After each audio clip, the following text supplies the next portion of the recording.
And Mhm.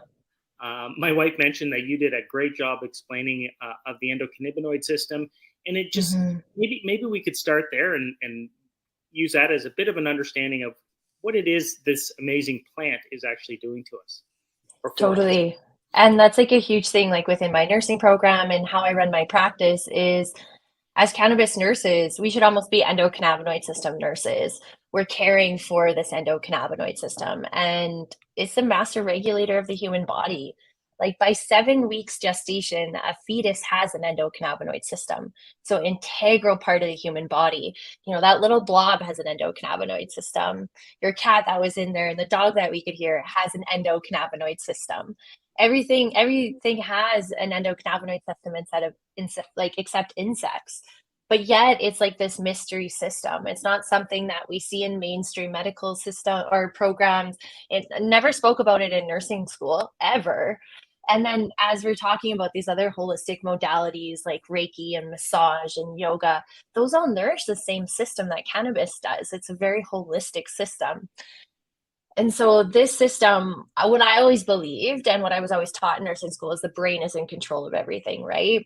And the shitty thing is when you're suffering and you're trying to do, control your thinking through CBT and all of these different modalities and you still can't sleep and nothing's working, all you think is there must be something wrong with me. Like what is going on here? And the thing is we're not acknowledging this endocannabinoid system. So it's like the body's thermostat. Oh, great, Ken. Thank you. And so this endocannabinoid system, I always kind of love to share like historically how it was discovered. So it was sort of the late 80s, early 90s when the AIDS epidemic was really occurring, and we have AIDS patients advocating for legal access to cannabis. It's helping them with this debilitating disease and it's helping them eat, it's helping them sleep, manage their pain, their mood, all of these things, and they want access. So you think we'd be studying, okay, so what's THC doing for them? Like maybe we should dive deeper into this and understanding why it's medicinal for them. But still is so much stigma at that time. And so instead they're like, why does THC make you high? That's what we care about. We don't care why it's medicinal. We just want to know why are people getting high. And so they put radioactive material into the THC molecule and watch the human body consume it and literally watch the entire system light up, watch the Mhm. entire body light up with receptors for cannabis, for THC. And they're like, wait, what? Hold on a second here. What's this? So if we look back, late 80s, early 90s, as far as medicine goes, like it's still kind of considered almost a millennial in a way, that system, right? And so they're like, okay, there's receptors all over the body for THC. And they're like, okay, well, the human body doesn't exist with receptors for something external in the body. So it's not that our bodies were made to consume cannabis necessarily, right? So they went looking and they're like, so what's actually binding to these receptors in the body?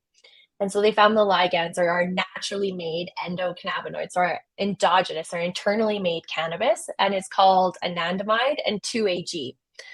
Anandamide, they actually argued over how they would name it. So Ananda from Sanskrit means extreme bliss or extreme joy. So this is our bliss molecule, our extreme joy in our body is what binds to this endocannabinoid system. And what's really unique is that THC is structurally almost the same to anandamide. So where anandamide can bind in the endocannabinoid system, so can THC. They're like, okay, this is quite a big discovery. And so as we speak about the endocannabinoid system being the master regulator of the human body, think of it like a thermostat. All it's trying to do is bring balance or homeostasis or comfortable room temperature to the body. So if we've got, something's overfiring, somewhere's too hot, the endocannabinoid system shows up on demand and tries to bring balance to that. If something's running too slow or too cool, the same thing, the endocannabinoid system shows up there and it's like, hey, pick it up, bring it to that comfortable temperature. And all it's trying to do is bring balance to our human bodies.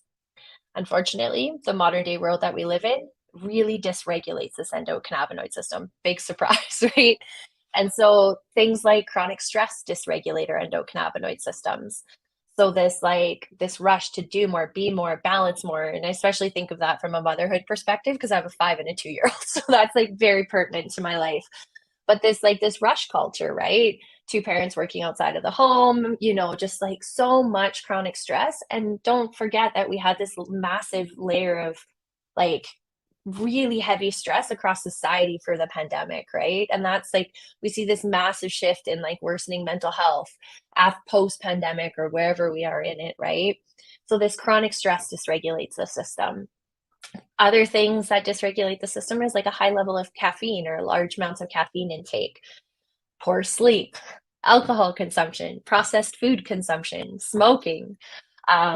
This endocannabinoid system ages with us, and it's more likely to be dysregulated by women that are genetically women, and multiple pharmaceuticals. So really kind of this modern day world we live in, right? Like rush more, be more, you're exhausted, consume a bunch of caffeine, you don't have time to cook whole foods, so we're eating processed foods. Everybody's like at their wits' end by the end of the day, so they're using alcohol to unwind, having a poor sleep, and waking up and doing it all over again, right? That is dysfunction in this endocannabinoid system, because this system is responsible for regulating our mood, our appetite, how our body senses pain, how our coffee. I'll never take coffee away from anyone, by the way. I'm married to an Italian. He came by it naturally, deciding that 6 espressos really didn't make him feel good in a day. Anyways, so this endocannabinoid system, like I said, so mood, pain, or how our body senses pain, our appetite, our digestion, how we file traumatic memories, our sleep. And so if we think of those key components of health, if those were all in balance for everyone in society, imagine how good you would feel, is how I usually preface it to my clients. It's like, we can ignore diagnosis right now. Let's look at these 6 like pillars of health.